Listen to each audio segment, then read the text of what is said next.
Hello friends, welcome to RSH educare. আজকে আমরা Bangla pedagogy MCQ যে সিরিজ চালু করেছিলাম সেখানে যে টপিকটা পড়ব সেটা হচ্ছে সংশোধনমূলক শিক্ষণ বা রিমিডিয়াল টিচিং, ইংলিশে যেটাকে বলে।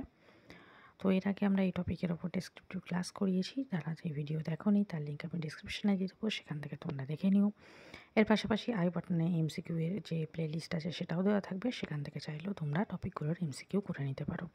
তো ভিডিও স্টার্ট করার আগে বলি, যারা চ্যানেলে ফার্স্ট টাইম ভিজিট করছো তারা কিন্তু অবশ্যই চ্যানেলকে সাবস্ক্রাইব করো, আর সাবস্ক্রাইব বাটনের পাশে থাকা যে বেল আইকন রয়েছে সেখানে অলে ক্লিক করো। তাহলে যখনই আমি কোনো নতুন ভিডিও তোমাদের জন্য আপলোড করব তার নোটিফিকেশান তোমাদের কাছে পৌঁছে যাবে। তো চলো আজকে যেটা প্রথম প্রশ্ন সেটা দেখে নিই।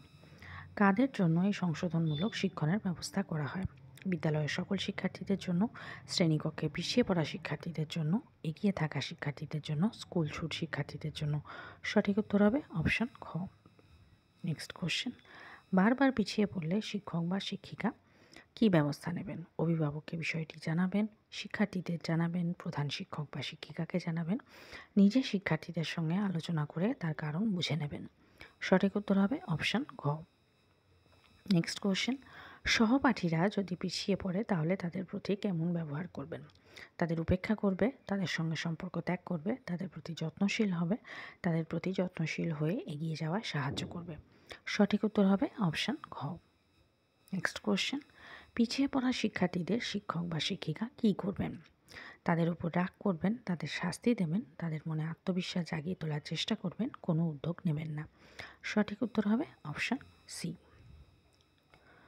নেক্সট কোশ্চেন, পিছিয়ে পড়া শিক্ষার্থীদের এগিয়ে নিয়ে যাওয়ার জন্য শিক্ষক বা শিক্ষিকা কী করবেন? বিষয়বস্তু দায়সারাভাবে বুঝিয়ে দেবেন, আবার পড়তে বলবেন, সহপাঠীদের কাছে বুঝে নিতে বলবেন, ধীরে ধীরে বিষয়বস্তুর অনুশীলন করিয়ে এগিয়ে নিয়ে যাবেন।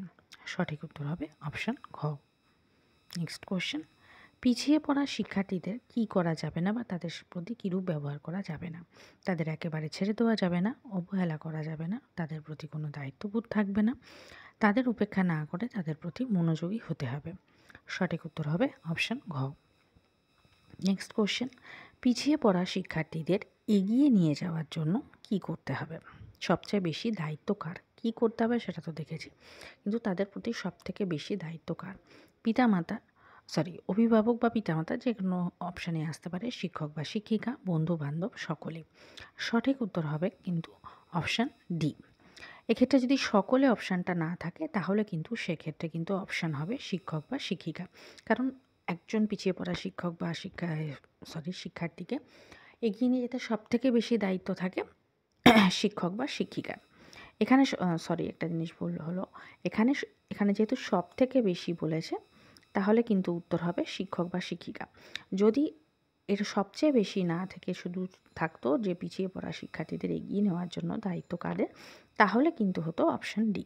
কারণ একজন পিছিয়ে পড়া শিক্ষার্থীকে এগিয়ে নিয়ে যেতে তার অভিভাবকের যেরকম ভূমিকা থাকে, তার শিক্ষক শিক্ষিকার যেরকম ভূমিকা থাকে, তার সহপাঠীদেরও কিন্তু কিছু না কিছু ভূমিকা থাকে। এখানে যেহেতু সবচেয়ে বেশি বলেছে সেহেতু হচ্ছে অপশান বি সঠিক উত্তর হবে। নেক্সট কোশ্চেন, মূলত কাদের জন্য তারা পিছিয়ে থাকে, অর্থাৎ যারা পিছিয়ে পড়ছে তাদের পিছনের কারণ কী? পিতামাতা, শিক্ষক বা শিক্ষিকা, সে নিজে, সহপাঠী। সঠিক উত্তর হবে অপশান গো। নেক্সট কোশ্চেন, পিছিয়ে পড়া শিক্ষার্থীদের চিহ্নিত কিভাবে করা হয় বা তাদের কীভাবে চিনতে হয়? পরীক্ষায় প্রাপ্ত নম্বরের উপর ভিত্তি করে, শিক্ষার্থীদের ব্যবহারের উপর ভিত্তি করে, শিক্ষার্থীর বাড়ির দূরত্বের উপর ভিত্তি করে, কোনোটি নয়। সঠিক উত্তর হবে অপশান এ। নেক্সট কোশ্চেন, সংশোধনমূলক শিক্ষণের উদ্দেশ্য কী? শিক্ষার্থীর আচরণের উন্নতি করা, সহপাঠক্রমিক কার্যাবলী শিক্ষা দেওয়া, শিক্ষার্থীদের মেধার উন্মেষ ঘটানো, পিছিয়ে পড়া শিক্ষার্থীদের আলাদাভাবে সাহায্য করা। সঠিক উত্তর হবে অপশান সি। নেক্সট কোশ্চেন, সংশোধনমূলক শিক্ষণের সময়কাল কত? 365 দিন বা 1 বছর, 30 দিন বা 1 মাস, 90 দিন বা 3 মাস, সমগ্র শিক্ষাবর্ষ। সঠিক উত্তর হবে অপশান ডি। আজকে যেটা লাস্ট প্রশ্ন সেটা হচ্ছে, কোচিং হলো এক ধরনের কি? সংশোধনমূলক শিক্ষণ, আচরণ সংক্রান্ত শিক্ষণ, সমাজবিদ্যা সংক্রান্ত শিক্ষণ, এর কোনোটি নয়। সঠিক উত্তর হবে অপশান খ। তো আজকের ভিডিও এই পর্যন্ত। যদি ভিডিও ভালো লেগে থাকে তাহলে অবশ্যই ভিডিওকে একটা লাইক করো, যারা চ্যানেলে নতুন চ্যানেলকে সাবস্ক্রাইব করো, সাবস্ক্রাইব বাটনের পাশে থাকা যে বেল আইকন রয়েছে সেখানে অলে ক্লিক করো।